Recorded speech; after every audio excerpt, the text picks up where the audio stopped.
So next we have, would like to have former U.S. Ambassador to Ireland, Kevin Malley. Just real quick on Kevin. I had the pleasure of engaging with Kevin in my last role, and to say that he had an impact in Ireland in the short time that he was ambassador would be an understatement. He had an extraordinary impact in the country, and particularly in things like Creative Minds, which he started and continues. So really delighted to have him here today. Unfortunately, his time as ambassador was way too short, but we're delighted to have him here this evening and to present now on his piece on the globalisation. Kevin.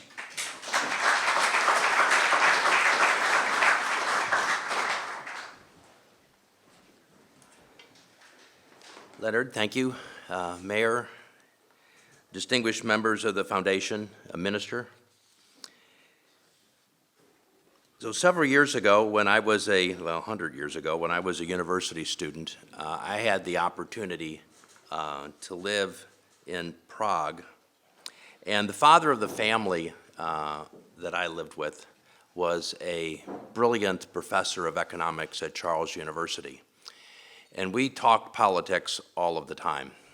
And one night at dinner, he asked me, Kevin, what is the greatest natural resource that the United States has? And I recited, to the best I could, the entire periodic table, trying to come up with the right answer. And he looked at me and he said, I don't think you'll ever be an ambassador. No, he didn't say that. He said, the greatest natural resource that the United States owns is that you all speak one language. He said, look at us around here. From Prague, I traveled 100 miles and I'm into Poland. I travel a couple hundred miles, I'm into Germany. We're divided. He said, you can all speak the same language. You can all integrate. You can all coordinate. You can all act as one. You are in an intellectual and a cultural and commercial communication with one another. And so, with that perspective, learned in Prague in a hectic summer in 1968, I bring the perspective. I've been asked to retell the story of the cable, and I tell it with that perspective in mind and perhaps with a little bit of an American slant. Because the story is about a person who really was able to change the way we communicate culturally, commercially, and civilly with one another. So nearly 200 years ago, in November, Cyrus Fields was born in Stockbridge, Massachusetts, a small town in Massachusetts. We don't know much about his youth. We don't know nearly as much as we'd like to know, but we know that Cyrus Field moved at the age of 16 to New York City, where he began his working career in business. His first job was at a small dry goods store called A.T. Stewart's, and his salary for the first year was $50. That salary doubled in his second year, and again doubled in the third year. By the end of the 1940s, only 15 years after he started in this store, Fields had already earned more than $200,000 and bought a paper mill, and made him one of the richest men in New York City at the time. It was known that he was generous with his wealth. After he purchased this paper mill out of bankruptcy for 30 cents on the dollar, he repaid all of the creditors in full, even though he was under no moral or legal obligation to do so.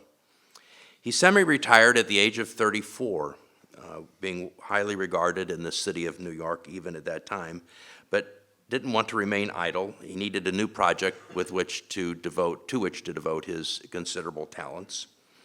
And he happened to meet a fellow by the name of Matthew Field. Field was a fellow entrepreneur who introduced him to a fellow by the name of Frederick Gibson. And Gibson was captivated by the emerging technology in those days of submarine telegraphy and proposed building a telegraph line between several Canadian cities and then across a strait called the Cabot Strait, a body of water in eastern Canada between Nova Scotia and Newfoundland. The intent of the project was to bring news from North America 2 days closer to Europe, relatively minor improvement. Field recognized the importance of the submarine telegraphy, but was far more ambitious than his colleague Gisborne. Rather than the relatively minor project he proposed, which would still have been laying the first submarine cable in the Western Hemisphere and stringing overland cables over a couple hundred miles of hostile terrain. Field realized that running a cable from the United States to Newfoundland and Canada and then across the Atlantic Ocean to Ireland would shorten the time of travel of news, not by several days, not by several weeks, but to several days. The idea, of course, seemed ludicrous to anyone who was observing the process. Field knew nothing about submarine telegraphy or the technology involved in that kind of a venture, and it could be argued that there was really no technology involved in this sort of a thing because it really hadn't been tried or existed. Field, however, was never one to give up, and he wrote to Samuel Morse, the inventor of the telegraph, to solicit ideas on a solution for a transatlantic cable. Morris immediately jumped onto the project and believed that it was a definite when, not an if, type proposition. Field also contacted the United States Navy, and a lieutenant by the name of Matthew Murray, also of Irish ancestry, had coincidentally written a letter to the Secretary of the Navy on the same topic of a submarine cable. The Navy had coincidentally, and not in conjunction with Lieutenant Murray, had mapped the seabed between Newfoundland and Ireland and had concluded that the makeup of the seabed was ideal for such a project. The stars seemed destined to align, and Field was obviously the man to be able to oversee the project. He had a gift for networking, and his ability to cultivate relationships served him well to that point in his professional career, and running a cable across the Atlantic would not have happened without his ability to gather people around him of like mind. To govern the project, Field gathered together a collection of 5 of the most successful businessmen in New York at the time. He gathered Peter Cooper, Moses Taylor, Marshall Roberts, Chandler White, and Gisborne to form the first company, the New York, Newfoundland, and London Telegraph Company. To fund the project, the group committed to raising $1.5 million.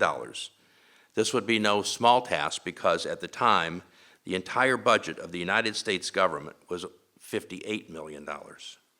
And the $1.5 million that Fields proposed would never even be close to what was actually necessary for the project. It was not as simple as dropping a cable between Canada and Ireland. There were stages to the project that needed to be overcome. The first stage involved Gisborne's original 400-mile cable from New York to Newfoundland and then across the Cabot Strait.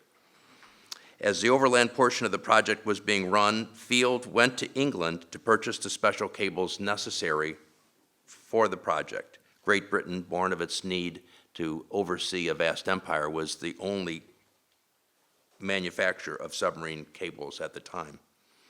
The laying of the cable across the Cabot Strait was the second major step in the project, and it was a disaster. The ship used to run the cable was a technological marvel, was almost instantly turned into a party boat for the directors of the New York, Newfoundland, and London Telegraph Company. There were Irish people involved in the project. Although excellent for developing relationships and networking, throwing massive parties was not the most effective way to get the cable laid across the Atlantic Ocean. It did so, and it didn't help the situation that the captain of the ship despised Field, did not like taking orders from a civilian, and did not like running a party boat. Even though Fields was paying at the time $750 a day to charter the boat. But anyway, this first submarine cable, a fraction of the length necessary to cross the Atlantic, was such a disaster that many on the project wanted to call the whole thing off. It was far over budget. The Cabot Strait cable cost $351,000 at the time, when a comfortable middle-class family was earning about $1,000 a year. In fact, the money expended at that point was so vast that large sources of capital in the United States willing to fund the project were all but exhausted. Field was forced to return to England to seek financing. There was a telling exchange between Field and Lord Clarendon, the British Foreign Secretary, who asked Field what he would do this time if there was another failure. Field said, quote, "I would charge it to profit and loss and just try to lay another cable." The British government was impressed both with Field and with the audacity of his plan and his obvious persistence. So impressed, in fact, that it agreed to provide ships for further surveying, and they promised to provide future ships for future endeavors, and they promised to pay £14,000 each year upon completion of the cable to receive priority for messages sent by and from the British government.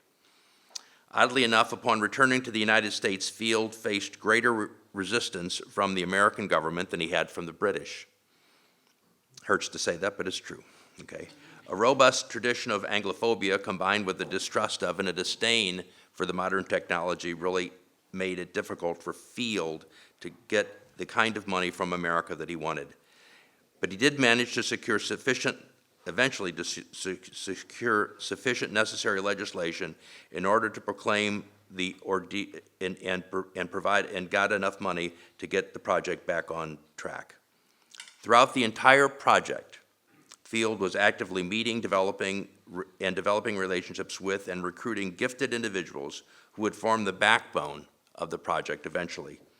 One of the individuals was Charles Bright, an Englishman introduced by Field by a mutual friend. Bright was an electrical engineer who had technologies that are still in existence today and who would form a part of this cable process and provide the necessary technical data and information and expertise to complete the project. Another individual that Field brought on for the project was William Thompson, another electrical engineer who is better known as Lord Kelvin, a title he received from Queen Victoria. Kelvin realized that electricity does not travel perfectly through a wire and knew that the longer the wire, the slower the electricity moves through it. This is normally not an issue. However, in a cable 7 times as long as the previous submarine cable, the implications for this project were pretty significant. Bright agreed with the findings of Lord Kelvin. Both argued that the cable should be composed of extremely pure copper, and that the telegraph station should employ highly sensitive instruments capable of detecting even the smallest electrical charge. The American electrical engineers on the project, Samuel Morse and a medical doctor by the name of Edward Whitehouse, disagreed. They wanted a cable that was thinner, lighter, and less expensive. The American proposed cable also had the benefit of being faster to produce than the more robust cable that the Brits wanted. The end result was a cable less than 1/3 the weight that Bright and Lord Kelvin advocated and made with inferior copper. It was also structurally much weaker than the one recommended by the British and required far more electricity to send a measurable signal, faults that would end up being very costly in the end. The finished cable was 2,500 nautical miles, or roughly 2,876 land miles. It weighed approximately 2,500 tons and cost over 225,000 pounds. It was so large that it was completely incapable of being transported by one ship. The Navy volunteered one ship, called the USS Niagara, and the British, true to its promise earlier, also offered a ship. The length and weight of the cable made the process of loading it onto the ships take over 3 weeks. After loading the cable, several speeches, toasting, and much anticipation, the expedition departed. Although this voyage was much more professional than the original Cabell Strait party boat attempt, 5 miles into laying the cable, it snapped for the first time. The cable was quickly spliced, but the event, unfortunately, was a sign of things to come. A few days later, the cable broke again. This time it sank nearly 2.5 miles to the bottom of the ocean. 400 miles of cable were lost. Lacking the capacity to retrieve it, the expedition was forced to give up and go home. A second attempt could not be made that year, but in the intervening period, improvements were being made to the cable laying machinery. Fields returned to the United States to secure more funding for a second attempt. Unfortunately, he arrived just as the American economy went into depression that would be known as the Panic of 1857. It was caused by a declining global market and the too rapid to sustain expansion of the economy in the United States. Banks and brokerage houses failed left and right. Field's own paper company had accrued over $600,000 in debt and lacked sufficient capital to pay. After dealing with the affairs of his own business and then again leveraging his relationship with some of America's business elite, Field's project was ready for another attempt. The second effort enjoyed numerous improvements in technology and technique that were rendered almost entirely irrelevant by bad luck. The plan was for the ships to travel together to the middle of the Atlantic, splice the halves of the cable together, and head in opposite directions, one to Newfoundland and the other to Valentia Bay. A few days into the journey to the rendezvous point, a massive storm sprang up, which lasted for over 9 days. The British ship barely survived. After the storm abated, the ships met up, but were already well behind schedule. They spliced the cable and departed. 40 miles in, the cables broke. The ships returned to the rendezvous point, spliced the cable, and began again.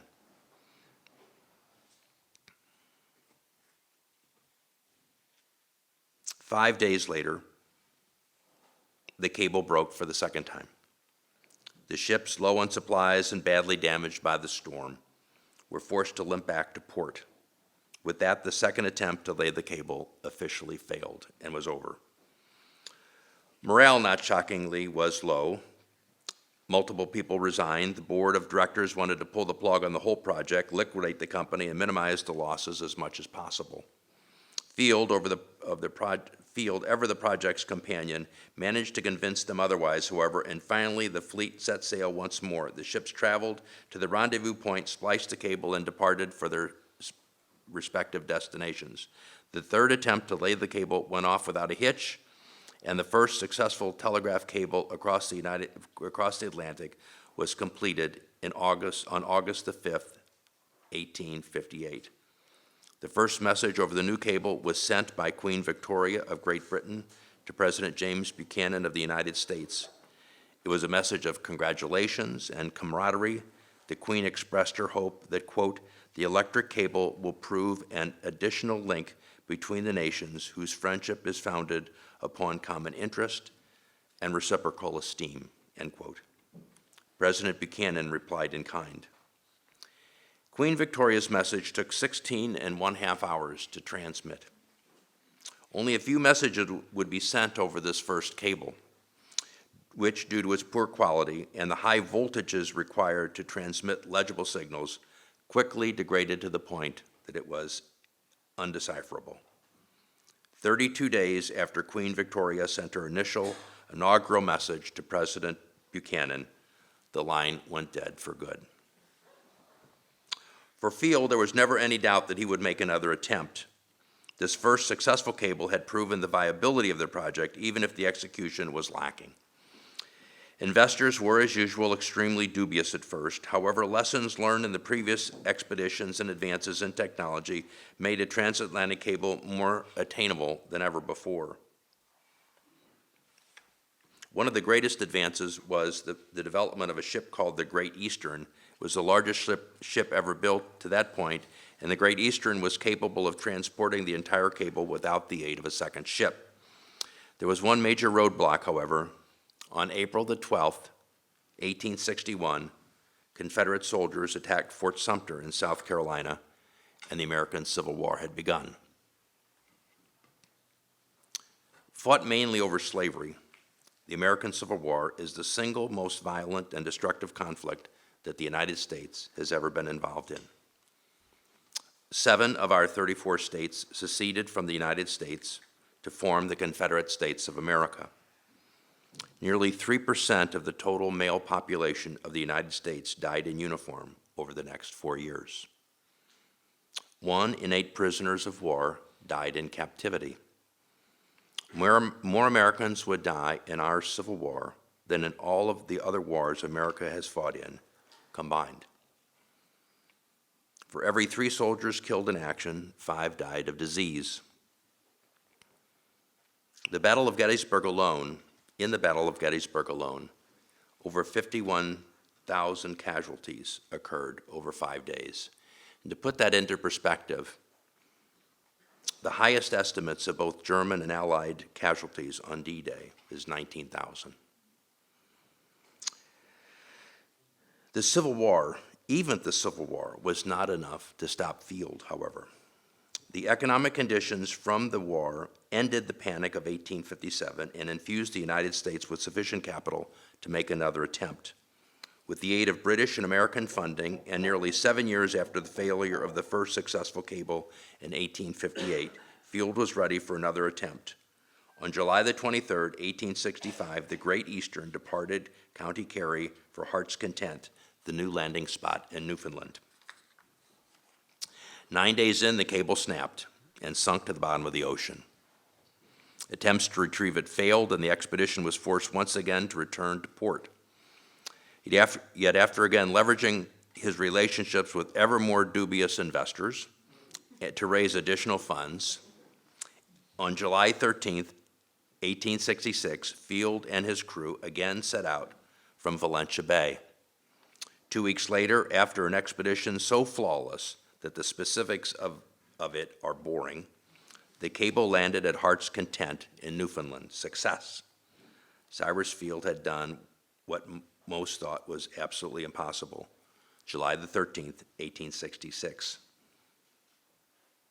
Field himself would go on to enjoy yet another successful career in the railroad business before he died in 1892 at the age of 72.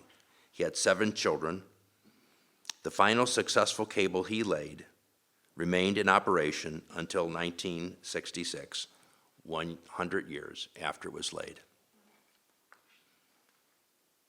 The progress of technology during those 100 or so years was absolutely remarkable.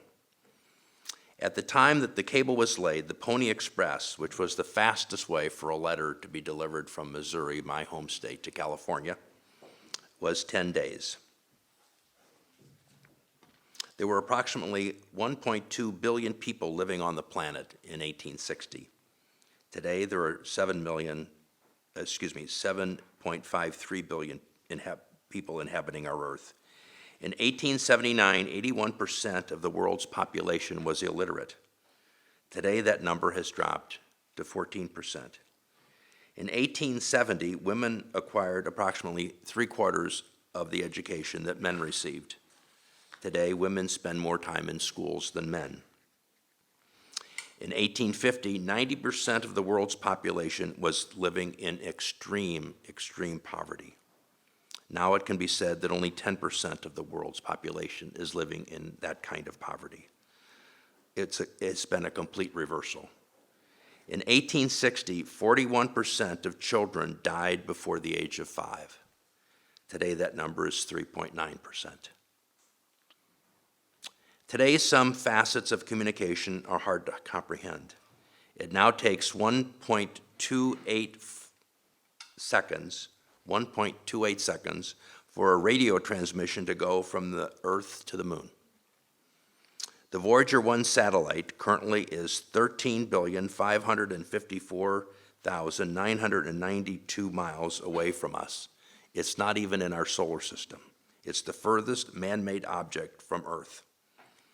Nevertheless, we are in electronic communication with it, and it takes only 20 hours and 5 minutes to receive a transmission from a distance of over 13 billion miles. Continuing on for a moment, and to add a bit more perspective, Google is currently constructing a transatlantic fiber optic cable that will transmit about 250 terabytes of data per second. That is sufficient bandwidth to transmit the entire contents of the Library of Congress, the largest library on the planet, 3 times every second. The first telephone call was made in 1876. The first text message was sent in 1992 when a Vodafone engineer wished his boss a Merry Christmas, or a Happy Christmas, as you would say. The first social media site was created in 1997. Now 2.32 billion people use Facebook each month. 100 hours of video is uploaded to YouTube every minute. Gmail alone has over 1 billion users monthly. 293 billion emails are sent each day. 16 million text messages are sent and received each minute. Google processes 40,000 searches every second. The world has become much more economically connected in ways unimaginable in 1866. Apple relies on suppliers from around the world to manufacture its own iPhone. Some parts of the Mini, one of the most iconic cars in the world, cross the English Channel 3 times before the car is completed. The Boeing company has significant aircraft parts manufactured in 7 different countries. The European Union, the largest regional trade agreement on the planet, accounted for 1/3 of the world's trade in 2014. These little factoids are all symptoms of a structural change in our interactions with one another. The structural change, or globalization, has been incredibly beneficial. The world's gross domestic product has increased from 50 trillion in 2000 to 75 trillion in 2016. It's increased that much in only 16 years. Since the 1990s alone, 1 billion fewer people are living in extreme poverty.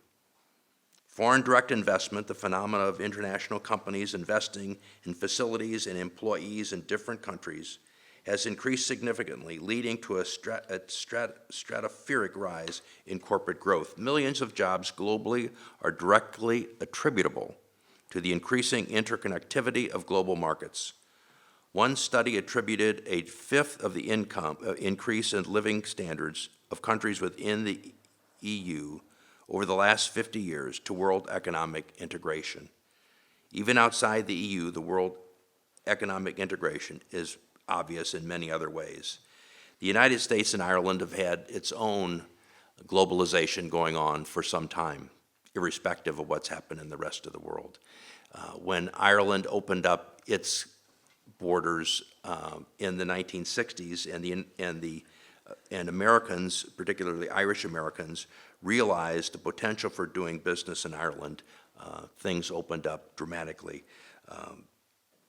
We now know that the results of this partnership, with 700 American companies thriving here in Ireland and 800 Irish companies making their way in the United States, 155,000 jobs created here in Ireland by American multinational companies, and about the same number being created in the United States by Irish companies.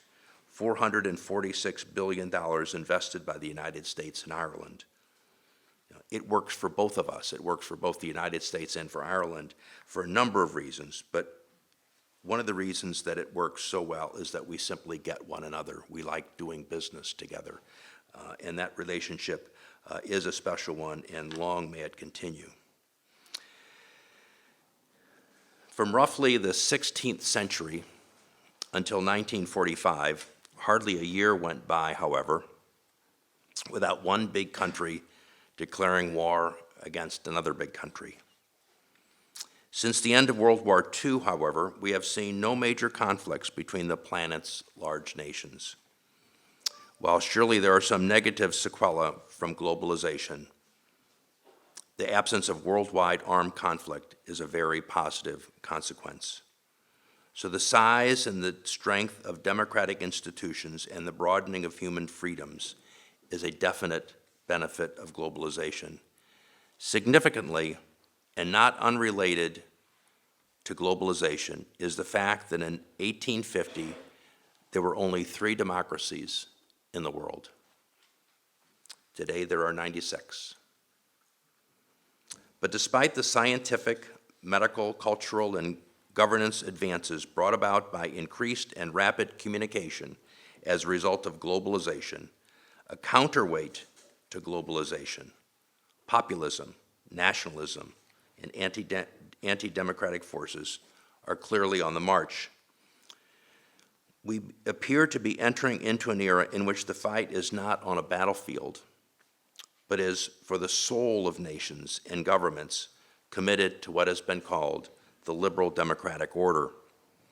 That phrase, the liberal democratic order, once accepted as a norm for decades, has now become almost a punchline for the populist, who are almost universally nationalist, autocratic, and anti-democratic. The nationalistic counter-revolution to globalization has likely been brewing for some time, but 2 events in 2016 punctuated its ascendance to near majority views: the initial Brexit referendum and the election of Donald Trump.